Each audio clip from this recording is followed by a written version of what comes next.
fazendo a minha maratona anual de Gossip Girl e eu preciso levantar aqui, né, que como a nossa perspectiva muda desde a transmissão original, lá em 2008, 2009, por aí, pra hoje, né, 2026. Eu acho que muita gente deve ter observado isso na época, mas pra mim só ficou mais claro conforme eu fui ficando mais velha, né, conforme eu fui amadurecendo, enxergando o mundo de uma forma um pouco diferente.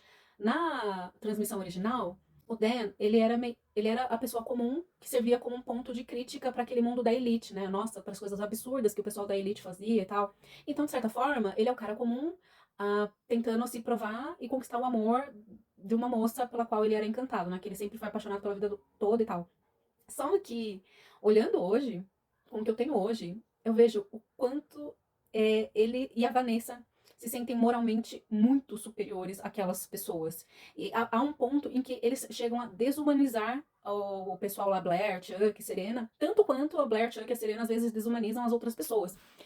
Então, na verdade, você não tem assim um bonzinho, um mocinho e os vilões, não. Você tem um monte de gente ali que tem questões, que tem os seus defeitos, que todo mundo erra.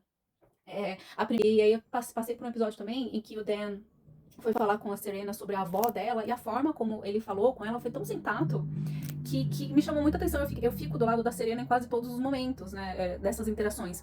Porque até aquele ponto, eu tô falando do episódio do baile de debutantes. Até aquele momento, a Serena não tem o que pensar de ruim da avó dela. É a avó dela. É uma mulher que ela ama muito. Que ela tem uma consideração muito grande. Ele chegou na Serena e simplesmente falou: olha, sua avó é uma mulher ruim.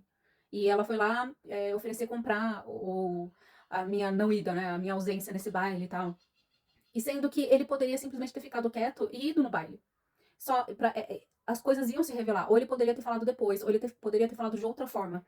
Mas ele também já desumanizou muito aquelas pessoas. Então, na hora que ele fala com a Serena, a reação dela pra mim é muito justificada, porque ela não sabe do que tá acontecendo. Ela foi muito protegida a vida toda. Você não pode virar pra uma pessoa que você conhece e falar: olha, sua mãe é uma pessoa horrível. Sua avó é uma pessoa ruim, ela não é o que você pensa, tá? Desse jeito. Tem tato, gente. Senão, a única coisa que você vai fazer é criar uma distância entre vocês. Né? E não é isso que você quer. Depois, o episódio do Natal, que ela dá o relógio pra ele, que tá aqui na grade, né? A reação dele, gente, ele é uma. Não dá, o Dan me passa a ideia de uma pessoa muito invejosa, recalcada, rancorosa nesses episódios. Essa moralidade dele, esse negócio de ser uma pessoa normal, é uma forma dele se sentir superior à Serena, o Chuck e a Blair. E no fundo, eles só estão. O Chuck, a Blair e a Serena estão vivendo a vida deles, no mundinho deles, no contexto deles. E o Dan que se coloca de forma superior ali, né? Bom, quem já assistiu Gossip Girl sabe o final, né? Spoiler, spoiler. O Dan criou o blog para ele poder se inserir no mundo dessas pessoas. Porque ele sabia que nunca ia ser notado. Então ele manipulou a vida de todo mundo. Não consigo manipular por dinheiro, mas eu vou manipular com influência, palavras e tal. E se colocar naquele mundo. Ou seja, no final das contas, eles simplesmente tinham uma inveja deles. É isso, é inveja. Ele queria a Serena para se provar. Ele tinha uma ideia da Serena. Ele via uma garota bonita lá, simpática, mas só, ele tinha uma ideia. Aí, a partir dessa ideia, ele criou tudo isso. E aí, voltando nesse episódio do Natal, ela dá um relógio pra ele, a cara dele é: tipo, eu não posso pagar isso. Então, ó, você não pode me dar um presente bom desse, porque eu não posso te dar um presente igual, tá? Gente, não seja assim, gente, seja grato. Tudo bem, a pessoa te deu um presente de bom grado, você não pode dar um presente de valor igual. Dê o que você puder dar. Para a pessoa reclamar, não gostar, aí é o problema dela.